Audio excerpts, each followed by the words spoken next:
S D T V کے ساتھ میں ہوں فیصل علی. اس وقت میرے ساتھ موجود ہیں منسٹر آف آئی ٹی مس شزا فاطمہ. السلام علیکم میم. وعلیکم السلام. میم سب سے پہلے تو اس کانفرنس کے بارے میں بتائیں کہ اس طرح کے کانفرنسز مزید ہونے چاہیے جس سے سسٹینیبل سولوشنز نکل سکتے ہیں، جس سے جو ہے مزید اس کی اویئرنیس جو ہے اور لوگوں تک پہنچ سکتی ہیں. بسم اللہ الرحمن الرحیم. جی ایبسلیوٹلی، میرے خیال سے جو ایس ڈی پی آئی کا ایک خاص طور پہ جو اینول کانفرنس ہوتی ہے، ویسے بھی پورا سال جو سیمینارز ہوتے ہیں، کلیکٹیوز ہوتے ہیں، ڈسکورس چلتا ہے، میرے خیال سے یہ بہت زیادہ ضروری ہیں کسی بھی ملک میں کہ ہماری جو ایک انٹلیکچوئل کیپیسٹی ہے ایک تو وہ ڈیولپ ہوتی رہے، اور دوسرا یہ ہے کہ جب ایک پلیٹ فارم پہ آ کے، ایک ٹیبل پہ آ کے ایکسپرٹس بیٹھتے ہیں، پریکٹیشنرز بیٹھتے ہیں، پالیسی کے لوگ بیٹھتے ہیں، تو اس سے جو ایک انگیجمنٹ ہوتی ہے، میرے خیال سے کہ ایک جنرلی ایک گیپ بھی ہے جو ہماری سوسائٹی میں ہے کہ ایکیڈیمیا، انڈسٹری اور جو پرائیویٹ سیکٹر، پبلک سیکٹر، ان کے بیچ میں یہ گیپ جو ہے وہ برج ہوتا ہے. میم آپ کیا سمجھتی ہیں کہ ڈیجیٹل انوویشن کس طرح چھوٹے اسکیل پہ ایگریکلچرز اور ٹیکسٹائلز کو جو ہے وہ سپورٹ کر سکتا ہے تاکہ وہ پروموٹ ہوں؟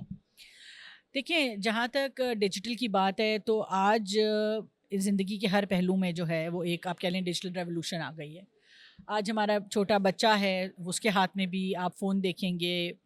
بچوں کے ہاتھ میں لیپ ٹاپس دیکھیں گے، کمپیوٹرز دیکھیں گے، بڑوں کے ہاتھ میں آپ دیکھیں گے. تو اسی طرح سے جو ایگریکلچر کو لے لیں، ایگریکلچر ریلیٹڈ انڈسٹری کو لے لیں، لارجر اکانومی کو لے لیں، تو جو ٹیکنالوجی ہے دیٹ ہیز ایکچولی بیکم ایک انٹیگرل پارٹ بن گئی ہے، اور انیویٹیبل بھی بن گیا ہے، اور ہمارے لیے ان اوائڈیبل ہو گیا ہے کہ ہم ٹیکنالوجی کو آگے لے کے نہ بڑھیں. تو جو ایس ایم ایز ہیں خاص طور پہ، چاہے وہ ایگریکلچر ہے، چاہے وہ باقی سیکٹرز کی ہیں، یہ ایس ایم ایز کے لیے ٹیکنالوجی ایک لائف لائن کی طرح کام کرتی ہے، ایک ایکولائزر کی طرح کام کرتی ہے. ایگریکلچر کی اگر ہم خاص طور پہ بات کریں تو اس میں جو پریسیجن ایگریکلچر ہے، ڈرونز ہیں، سرویلنس ہے، جی آئی ایس میپنگ ہے، آپ کی اریگیشن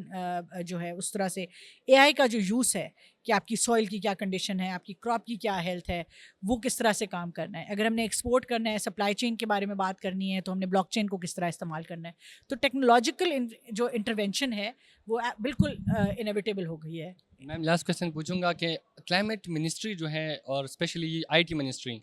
منسٹری کے بارے میں پوچھوں گا کہ یہ کس طرح کلائمیٹ چینج سے ریلیٹڈ اویئرنیس میں ڈیجیٹل ریولیوشن لا سکتی ہے، اور اس کے اویئرنیس سے ریلیٹڈ کس طرح اپنا رول پلے کر سکتی ہے؟ دیکھیں، جہاں تک آئی ٹی منسٹری کا تعلق ہے، ہم کچھ نیشنل انکیوبیشن سینٹرز رن کرتے ہیں. ان میں سے ایک انکیوبیشن سینٹر جو فیصل آباد کا ہے وہ فوکس کرتا ہے ایگریکلچر کے اوپر، ایگری ٹیک کے اوپر. اسی طرح سے ہم جو overall startup ecosystem ہے اس کو جو ہم ڈیولپ کر رہے ہیں، اس کے اندر ہم ایکسیس ٹو کیپٹل کی کوشش کر رہے ہیں کہ انٹرنیشنل فائنینسنگ بھی آئے، کہ کس طرح یہ جو ینگ بچے ہیں، ان کے جو چھوٹے اسٹارٹ اپس ہیں، خاص طور پہ ایگریکلچر ریلیٹڈ. ہماری ایک ینگ لڑکی ہے، اس نے ڈرونز کا فار ایگزامپل ایک اسٹارٹ اپ کیا. اسی طرح ہماری ایک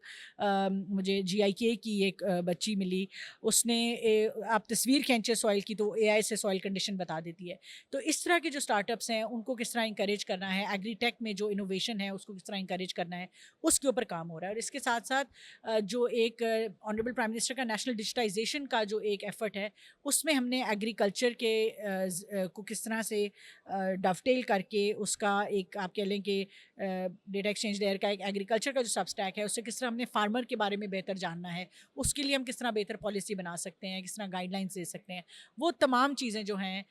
وہ ایک کردار ہے جو ہم اپنا چھوٹا سا ادا کر رہے ہیں ایگریکلچر اور ٹیکسٹائل اور سسٹینیبلٹی اور کلائمیٹ چینج کے حوالے سے.